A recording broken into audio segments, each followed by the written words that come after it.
The Watcher whispers in the shadows. 1. The quiet beginning.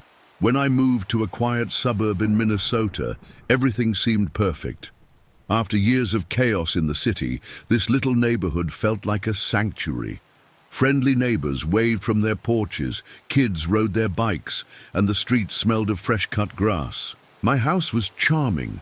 A little older than I was used to, but I didn't mind. The first person to greet me was Mr. Anderson, my next-door neighbor. He was the epitome of friendly.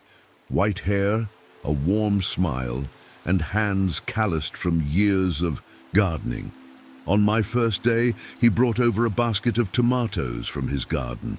"Welcome to the neighborhood," he said.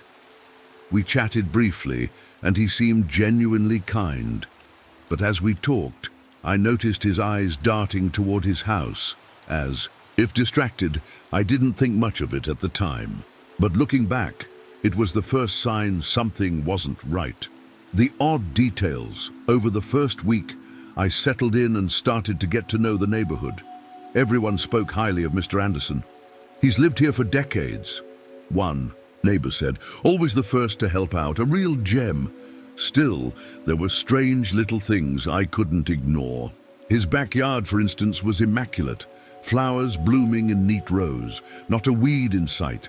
But the basement windows were covered in thick curtains, and I never saw a single light on down there. Once, while we were chatting in his yard, I mentioned the basement. His smile faltered for the briefest moment. "It's just storage," he said quickly, "nothing worth seeing." That night I started to notice the sounds. The noises begin. At first, I thought it was just the old houses creaking in the night. Faint thuds, like someone moving heavy furniture, echoed through the walls. But then came the whispers, soft, muffled voices that I couldn't quite make out. They seemed to come from Mr. Anderson's house. One night, the sounds were louder than ever. I pressed my ear to the wall, trying to figure out what I was hearing.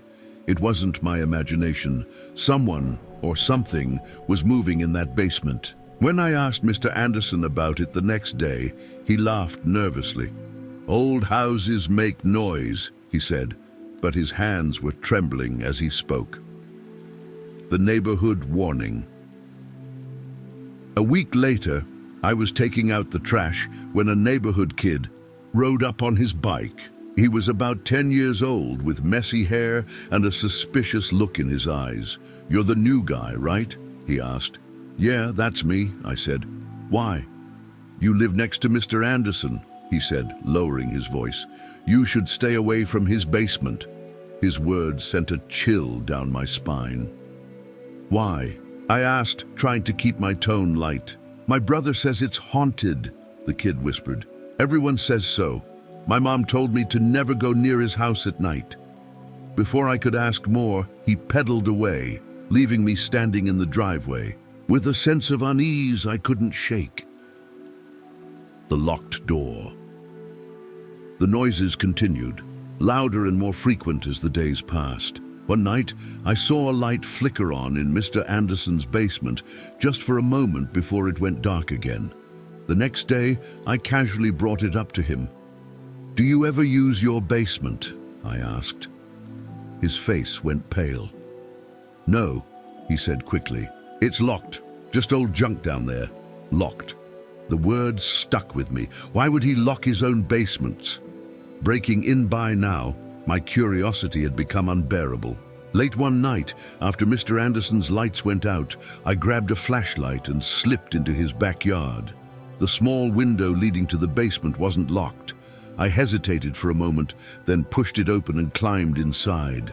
The basement was cold and damp, the air thick with the smell of mildew. My flashlight beam swept across stacks of old boxes and dusty tools. For a moment it seemed normal, but then I noticed the rug in the corner. It was slightly askew, as if it had been moved recently. I pulled it back and froze. Beneath it was a trapdoor.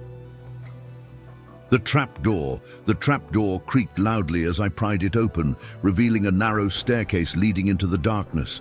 My flashlight flickered as I descended, the faint thuds and whispers growing louder with every step. The air grew colder, and I could feel my pulse quickening. At the bottom of the stairs, I found a small, dimly lit room. Rusty cages lined the walls, each one large enough to hold a person. The smell of damp metal and decay was overwhelming. In the farthest cage, something moved. The woman. My flashlight shook as I pointed it toward the movement. Inside the cage was a woman. Her hair was matted, her face pale and gaunt. She clutched the bars with trembling hands, her eyes wide with terror. "Help me," she whispered, her voice barely audible. I opened my mouth to respond, but before I heard footsteps on the stairs behind me. My blood ran cold. 9. The confrontation. I spun around to see Mr. Anderson standing at the bottom of the stairs, holding a shotgun. His face was cold, devoid of the warmth I'd seen before. "You shouldn't be here," he said, his voice low and steady. "What are you doing?" I asked, my voice shaking. "I'm keeping her safe," he replied simply, gesturing toward the woman. "You wouldn't understand." I didn't wait to find out what he meant. In a surge of adrenaline, I threw my flashlight at him and bolted up the stairs. Somehow, I managed to escape, sprinting into the night and calling the police. Vanishing. When the police arrived, I led them to the basement. But when we got there, it was empty. No cages, no woman, no trapdoor, just an ordinary basement filled with junk. Mr. Anderson was gone. Here, the aftermath. Over the following weeks, I couldn't shake the feeling that something was watching me. The house next door remained empty, but at night I still heard faint thuds and whispers. The nightmares began soon after. Dark tunnels, the woman's face twisted into something monstrous, and shadows whispering my name. The new owners too. Months later, a young couple moved into Mr. Anderson's house. They seemed cheerful at first, but within a week they knocked on my door, pale and shaken. "Do you ever hear anything strange?" the wife asked nervously. I hesitated, then nodded. "Why?"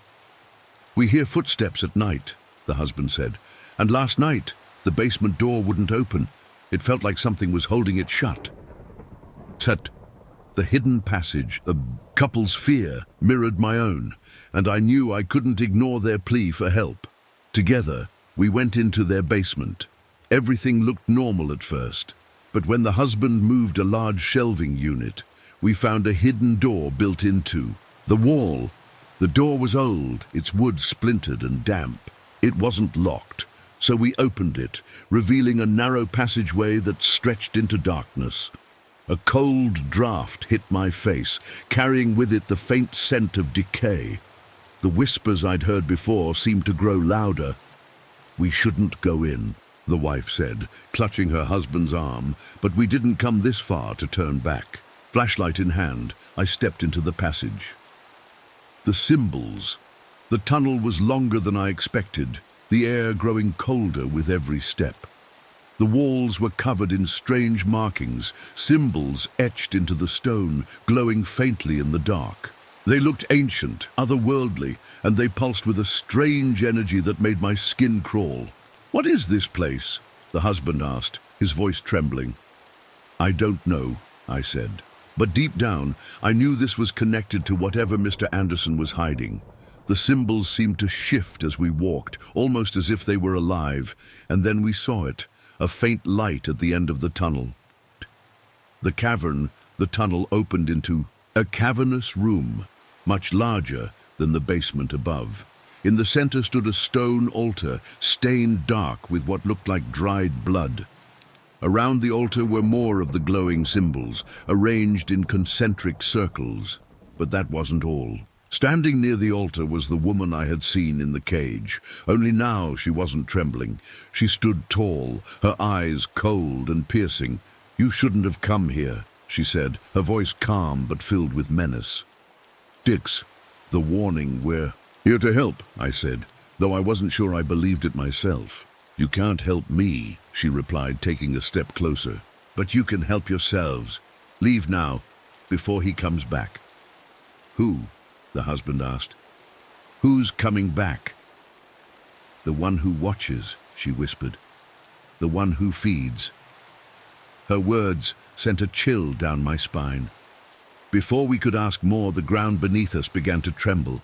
A low, guttural growl echoed through the cavern, and the symbols on the walls began to pulse faster, brighter. The escape. The growling grew louder, and the air in the cavern became suffocating.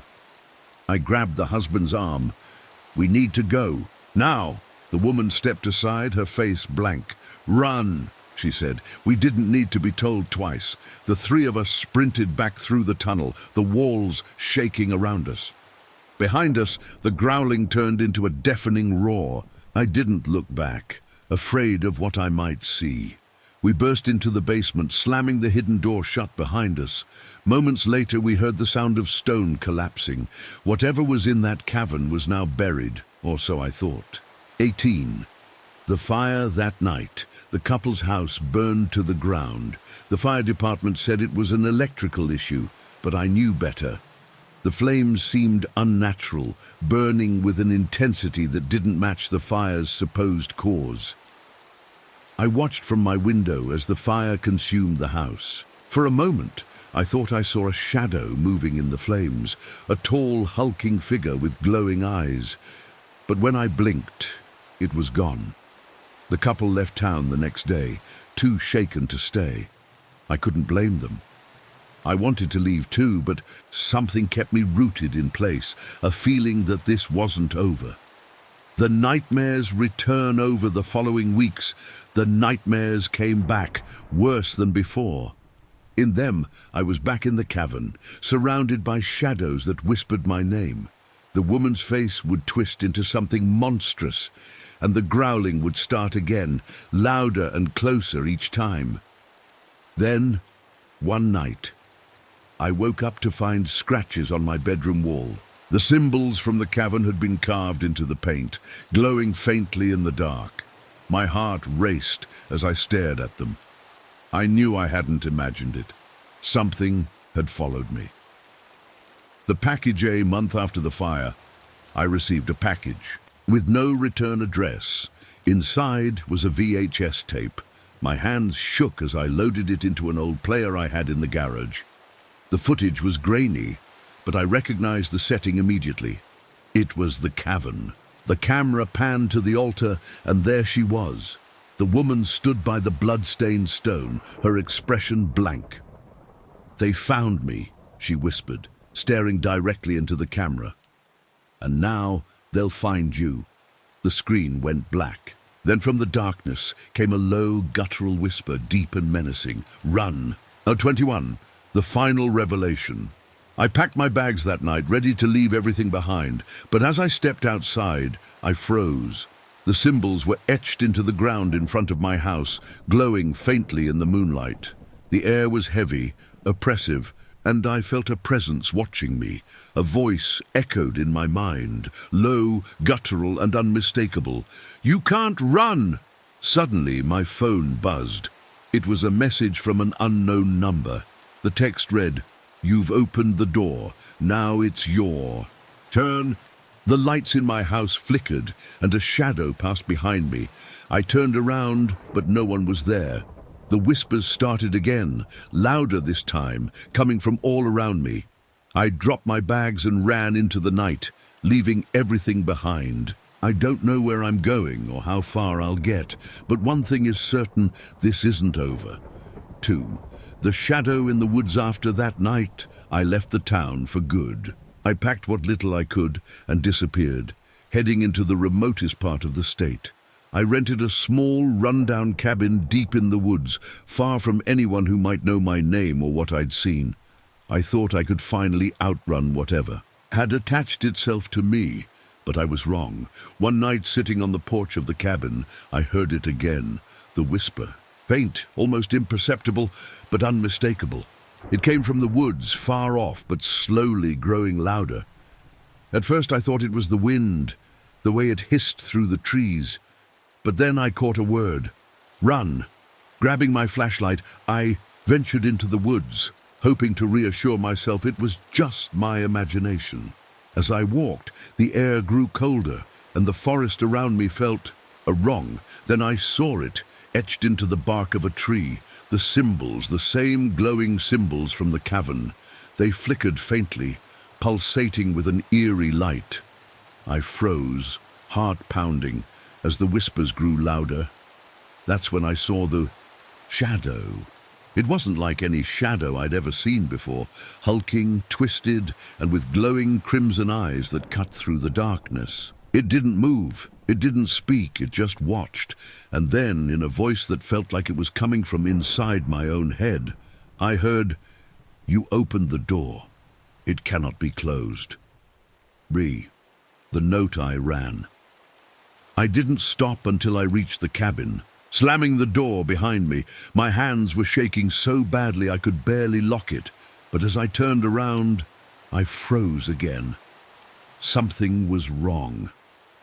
On the kitchen table, where I had left nothing but an empty coffee cup, was a piece of paper.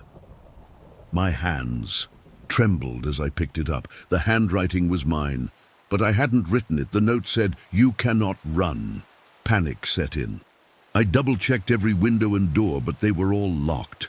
Nothing could have gotten in. Then, just as I was convincing myself it was some kind of prank, I felt it.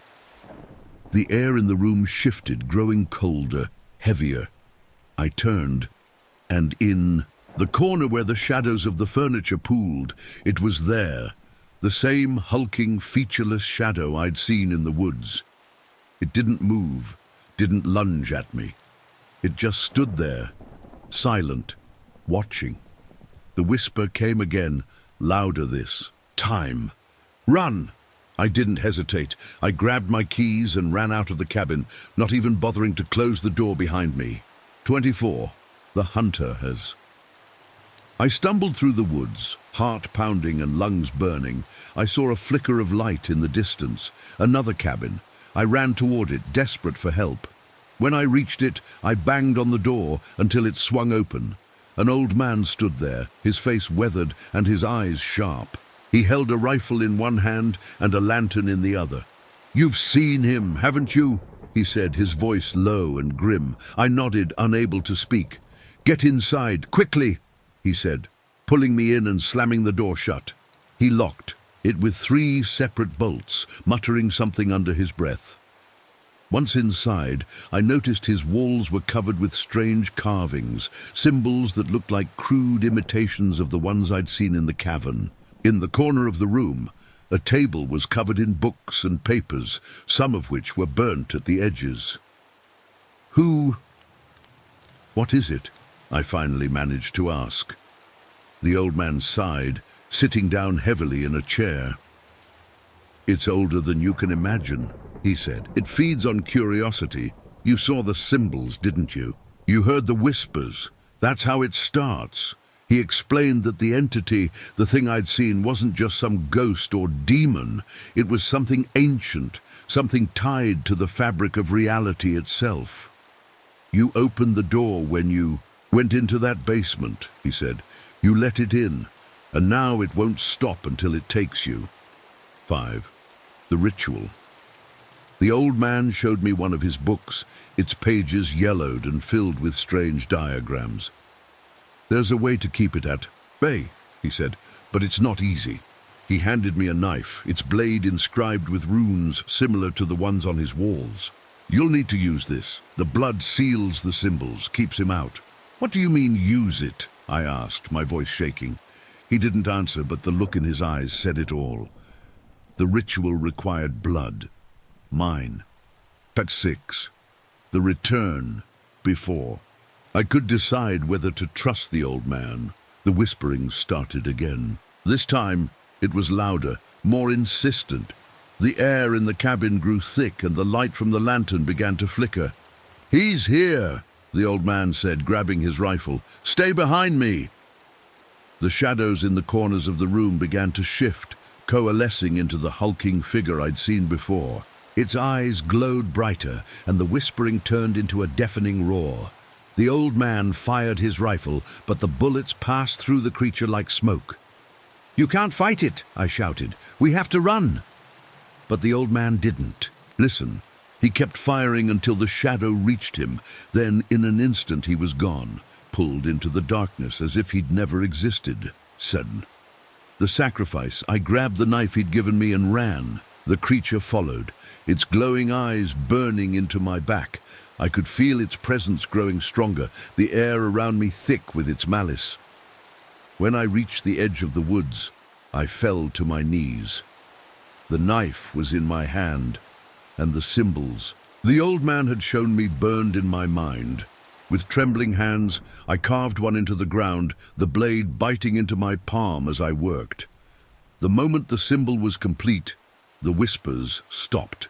The shadow receded, fading into the night. For the first time in months, there was silence. The warning eye thought it was over. But when I returned to the cabin, I found another note waiting for me. This one wasn't written in my handwriting. It said, "You can't keep it out forever." I knew then that the ritual was only a temporary fix. The entity wasn't gone. It was waiting, watching, biding its time. The chase, the next few weeks were a blur. No matter where I went, the signs of its presence followed. The symbols appeared on walls, in the dirt, even on my skin. The whispers returned, louder and more frequent. I couldn't sleep, couldn't eat. I was constantly on the run, but it was always one step behind me. The final stand, eventually, I realized I couldn't keep running. If I wanted to survive, I had to face it.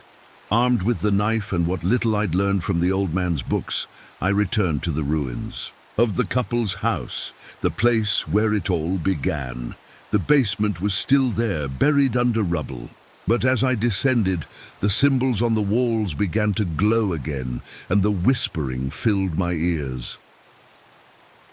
In the center of the cavern, the altar stood waiting. The entity emerged, its shadow filling the room. This time, I didn't run. I plunged the knife into the altar, cutting deep into the stone. The symbols flared, and the whispering turned into a deafening scream. The last thing I remember was the creature's eyes, burning with fury before everything went dark. Epilogue. The open door. I woke up days later, miles away from the cavern. The entity was gone, but I knew it wasn't defeated. The door I'd opened couldn't be closed, not fully, and somewhere in the darkness, it's waiting. For me, for someone else, for anyone curious enough to open the door again. The survivor, I tried to move on. Months passed, and for a while it seemed like the nightmare had finally ended. I moved to a different state, changed my name, and rented an apartment. In a crowded city where shadows couldn't grow too long. I even started therapy, though I could never tell my therapist the whole story. How could I? How could anyone understand? But the peace didn't last. One night, as I walked home from work, I felt it again, that oppressive weight in the air, the feeling of being watched. At first I convinced myself it was paranoia, but then I noticed them, the glowing symbols etched into the side of a building I passed every day. I froze. The symbols pulsed faintly, just as they had in the cavern. A familiar whisper reached my ears, soft but growing louder with every second. "You thought you could escape." 32. The message. The next morning I found something on my doorstep. It wasn't a package this time. It was a journal. The leather cover was cracked and aged, and the pages inside were filled with handwritten notes, diagrams, and sketches. I recognized the handwriting immediately. It was the old man's. The journal detailed his decades-long struggle with the entity. He called it the Watcher, a being that exists between worlds, feeding on fear and curiosity. According to the notes, the Watcher isn't confined to one place.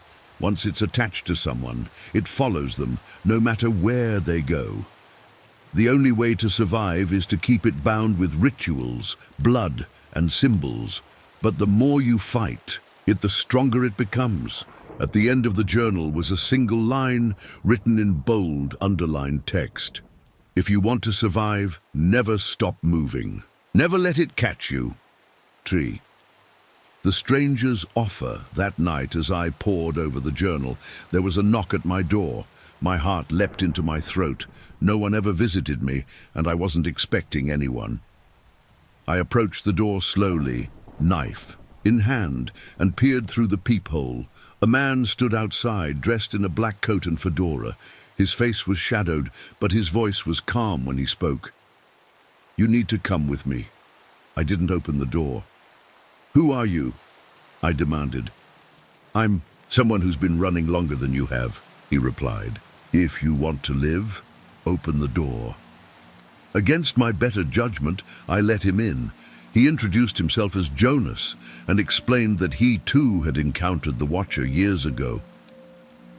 "You're not the first person to stumble into its grasp," he said, "and you won't be the last. But if we work together, maybe we can end this." Pact. "The hunt begins," Jonas told me about a way to fight back, a ritual older than the Watcher itself. It required more than blood and symbols. It required a host. "The Watcher doesn't just feed," Jonas explained. "It grows. It wants to break through, to cross fully into our world. But we can stop it. We can trap it." The ritual required a place of power, somewhere tied to the entity. "The ruins of the couple's house," Jonas said, "would be perfect. But it's dangerous," he warned. "The Watcher won't let us perform the ritual without a fight." Desperate for a way out, I agreed. The final ritual. We returned to the ruins of the couple's house under the cover of night. The basement was still, there, buried under rubble. As we cleared the debris, the symbols began to glow faintly, as if they sensed our presence. Jonas instructed me to carve the sigils into the floor while he prepared the altar. The whispers returned, louder than ever, filling the air with an unbearable pressure. Shadows moved at the edges of my vision, but I forced myself to keep working. Then the ground began to shake. The Watcher emerged, its massive shadow filling the room, its crimson eyes burning with rage. It roared, a sound that felt like it was tearing the world apart. "Keep going!" Jonas shouted. "Don't stop!" With trembling hands, I finished the final symbol. Jonas stepped onto the altar, holding the knife. "It needs a host," he said, his voice steady, "and I'm going to give it one." Before I could stop him, he plunged the knife into his own chest. Blood spilled onto the altar, and the symbols flared brighter than I'd ever seen. The Watcher screamed, its shadow twisting and writhing as it was pulled toward the altar. Jonas collapsed, and for a moment, everything went silent. 36. The empty victory. When I woke up, the cavern was gone. I was lying in the ruins of the house. The symbols burned into the ground around me. Jonas was nowhere to be found. The Watcher, it seemed, had been sealed, or at least bound to him. I thought it was over. For weeks, I felt free for the first time in months. The whispers were gone. The symbols stopped appearing, and I finally began to rebuild my life. But then the dreams started again. In them, I saw Jonas standing in the darkness, his eyes glowing red. He didn't speak, but I understood the message. The Watcher wasn't gone. It had simply changed hosts. 7. The eternal cycle. I realized the truth too late. The Watcher can't be destroyed. It can only be passed on, and now Jonas, once my savior, had become its vessel. I began to see him in the shadows, his figure flickering at the edge of my vision. The whispers returned, but this time they weren't telling me to run. They were telling me to prepare. The journal had one last entry I hadn't noticed before. Written in shaky handwriting, "You can't defeat it, you can only survive it for now. The Watcher is patient. It knows I can't run forever. One day it will catch me, just as it caught Jonas, just as it caught the old man before him." Sun City, the endless watch now. I write this as a warning. If you ever see the symbols, if you ever hear the whispers, turn back. Don't follow the curiosity. Don't open the door, because once you do, it will never stop watching. I don't know how much time I have left. The Watcher is close. I can feel it.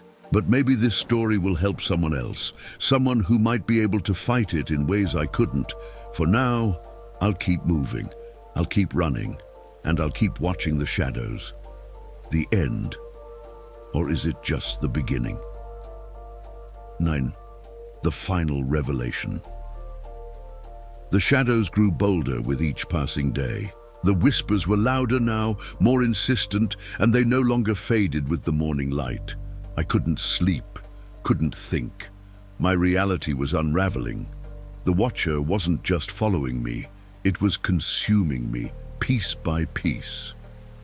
I tried, running again, but it didn't matter where I went. The symbols appeared everywhere, on walls, trees, even in the condensation on the bathroom mirror.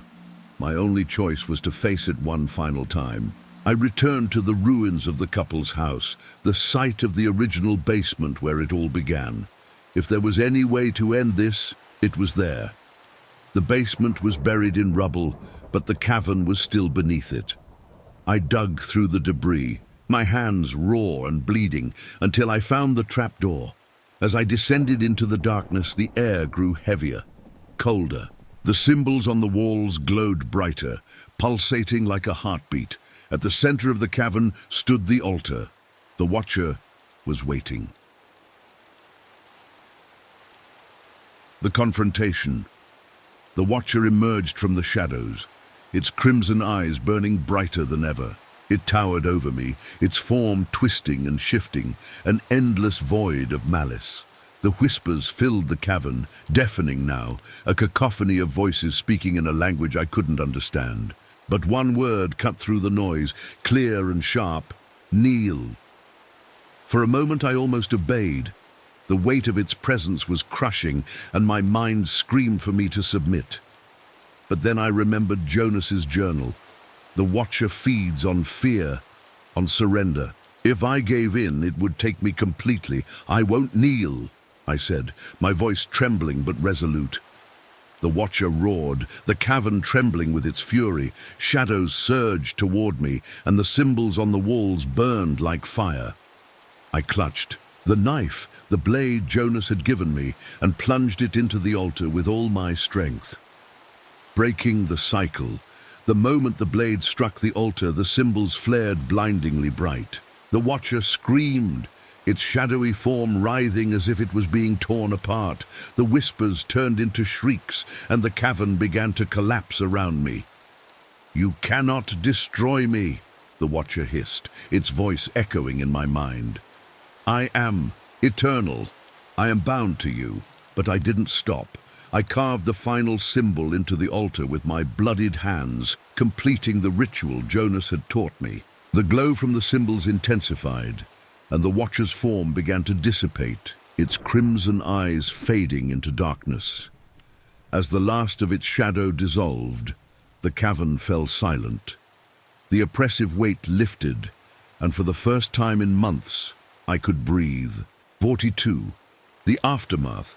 When I emerged from the ruins, dawn was breaking. The symbols were gone, the whispers silenced. The Watcher had been banished. At least that's what I hoped. I spent the next few weeks trying to rebuild my life. The nightmares stopped, and the strange symbols never appeared again, but I knew better than to believe it was truly over. The Watcher wasn't destroyed. It was bound, locked away once more. For how long? I didn't know. I returned to Jonas's journal, reading his final notes carefully. One passage stuck with me. The Watcher can only exist when it is observed. Its power comes from curiosity. Without a witness, it fades. That's when I realized the truth. The Watcher had attached itself to me because I had sought it out. I had opened the door. The closing of the door, I knew what I had to do. To ensure the Watcher never returned, I had to erase its story. Every symbol, every word, every piece of knowledge tied to it had to be destroyed. If no one knew about the Watcher, it couldn't manifest again. I burned Jonas's journal, the books, and every note I had written. I deleted every file, every record of what had happened. Even the carvings on the ruins of the couple's house were obliterated. It was painful to let go of it all, but it was the only way. And finally I came to this story, my story, the last trace of the Watcher's existence. As I write this, I know it will be the final thing I destroy. When it's gone, so too will be the Watcher. The final goodbye to anyone reading this. If you ever find strange symbols, hear whispers in the dark, or feel a presence watching you, walk away. Forget you ever saw it. The Watcher only exists because we let it. This is my final act, my last words. Once this story is erased, I will fade into obscurity. The Watcher will be gone, locked away forever, unable to harm anyone again. I pray that I succeed. Goodbye. The end.